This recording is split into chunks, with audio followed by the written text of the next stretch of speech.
Assalamualaikum warahmatullahi wabarakatuh. Kami di sini ingin mempresentasikan hasil diskusi kami yang berjudul kuota sampling. Baiklah, terlebih dahulu saya akan memperkenalkan anggota dari kelompok 6. Yuli Marta Sinaga dengan NIM 27, Yosra Afifah Harahap dengan NIM 31, Maria Teresa Silitonga dengan NIM 37, Nadila Putri Brustepu dengan NIM 55, Diafidini Putri Cahaya Manulang dengan NIM 71. Apa itu kuota sampling? Teknik kuota sampling adalah teknik pengambilan sampel dengan cara menetapkan jumlah tertentu sebagai target yang harus dipenuhi dalam pengambilan sampel dari populasi, khususnya yang tidak terhingga atau tidak jelas. Kemudian dengan patokan jumlah tersebut, peneliti mengambil sampel secara sembarang asal memenuhi persyaratan sebagai sampel dari populasi tersebut. Selain itu, kuota sampling juga dipahami sebagai teknik pengambilan sampel yang tidak terpaku pada keseluruhan populasi yang akan dipilih sebagai sumber sampel. Justru, peneliti akan membagi populasi total dalam beberapa kategori yang berbeda dan kemudian akan diambil sampel dari masing-masing kelompok. Selanjutnya, apa sih kerugian dalam teknik kuota sampling? Yang pertama, potensi bias dalam penerapan kuota sampling tinggi sehingga kesimpulan akhir kadang cenderung subjektif atau berpihak. Ditinjau dari bias yang mungkin terjadi, terlihat dengan teknik ini akan diperoleh data yang sangat beragam. Kondisi ini secara langsung akan berakibat pada tingginya tingkat kesulitan dalam merumuskan hasil penelitian. Penyebab bias yang lainnya adalah tidak adanya suatu prosedur atau tata cara yang baku bagi pewawancara dan teknik wawancaranya. Hal ini menjadi alasan dengan kenyataan di lapangan bahwa pewawancara cenderung mencari lokasi atau tempat di mana sampel dapat ditemukan dan terkadang juga pewawancara memilih-milih responden untuk diwawancarai berdasarkan kriteria seperti penampilan, jenis kelamin, ras, dan lain sebagainya. Yang kedua, terdapat presentasi human error yang cukup tinggi sehingga hasil penelitian gagal mewakili keseluruhan populasi. Selanjutnya, langkah-langkah pengambilan sampel pada kuota sampling. Dalam mengambil sampel pada kuota sampling, kita memerlukan 4 langkah. Yang pertama, membagi populasi ke dalam unit-unit kelompok. Untuk memulai teknik kuota sampling, sesuai dengan namanya, yaitu kuota, maka kita perlu membagi populasi ke dalam unit-unit kelompok dengan terlebih dahulu menetapkan jumlah atau kuota per unit dari populasi. Langkah kedua, mengidentifikasi proporsi masing-masing kelompok dengan pertimbangan keseluruhan populasi.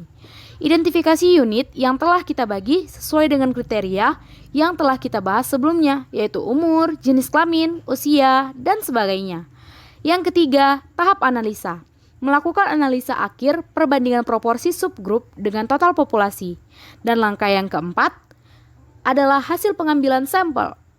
Setelah tahap analisa, maka kita menemukan sampel yang dapat kita gunakan dalam penelitian ataupun proyek.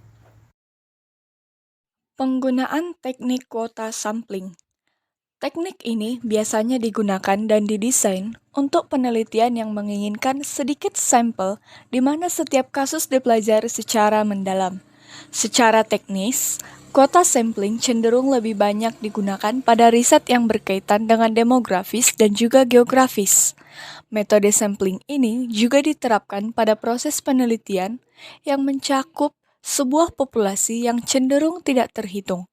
Meski demikian, kuota sampling termasuk kategori sampling non-random, yang artinya sampel tidak dipilih secara acak, melainkan akan dipilih sesuai dengan kriteria dan juga standar yang sudah ditetapkan. Keuntungan dari kuota sampling.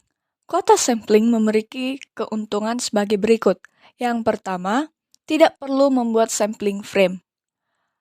Dalam statistik, kerangka sampling adalah bahan sumber atau perangkat dari mana sampel diambil. Ini adalah daftar semua orang dalam populasi yang dapat dijadikan sampel dan mungkin termasuk individu, rumah tangga, atau institusi. Keuntungan yang kedua yaitu rendahnya biaya penelitian yang dikeluarkan. Keuntungan random sampling yang ketiga yaitu ada keleluasaan peneliti untuk menentukan elemen-elemen untuk setiap kuotanya. Bahkan, pada kondisi tertentu, hasil penelitian dapat menyamai hasil penelitian yang dilakukan dengan salah satu teknik sampling yang termasuk rumpun probability sampling. Kita masuk ke contoh soal. Diberikan ketentuan seperti di bawah ini. Jumlah pelanggan Femina se-Indonesia dengan populasi tidak terbatas. Kemudian besar sampel yang ditentukan itu 2.000 orang. Nah, dari sini kita mengetahui bahwa kuota dari sampel yang akan kita ambil itu adalah sebesar 2.000 orang. Kemudian seperti yang dijelaskan sebelumnya, pengambilan kuota sampling ini sudah didasarkan pada karakteristiknya masing-masing. Nah, di bawah ini setiap variabel memiliki karakteristiknya masing-masing, yaitu jenis kelamin, usia, dan pendapatan per bulan.